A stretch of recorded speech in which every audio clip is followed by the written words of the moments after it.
Tonight, an officer is relieved after a judge sentenced her attacker to 22 years in prison. Investigators say Frank Banks hit a female Kountze police officer with a can of beer, then punched her in the face over and over again. KBTV's Jessica Crawford reports the scars have healed, but the officer's memory of what happened remains vivid. A warm embrace.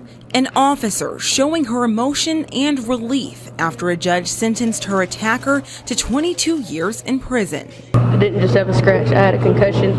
My whole face swelled out. And I had to go home and explain to my kids why Mama's head was swollen. In November of last year, Frank Banks struck Kiera Linney with an unopened 16-ounce beer can and then beat her in the face with his fists at the same time. She was a Kountze police officer.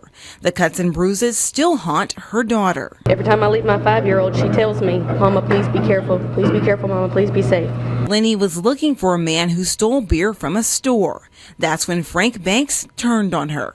He hit me with an unopened 16-ounce beer can, and when I opened my eyes, he was straddling me, and he just was striking me in the head repeatedly. And when I got him off of me, he took off running, and I went after him. Judge Stephen Thomas sentenced Banks to 20 years in prison for the assault on Linney and 2 for evading arrest. The way he behaves himself while incarcerated, his extensive history and such, he's going to deserve a great deal of this time. The Kountze police chief says Linney was a great officer. She now works for the Tyler County Sheriff's Office. She's very proactive. She's eager to learn. She's putting her energy. She wants to, she's not one of the ones that want to sit around and do nothing.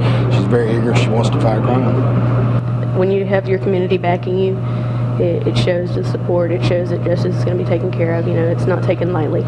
In Hardin County, Jessica Crawford, 6 News on Fox.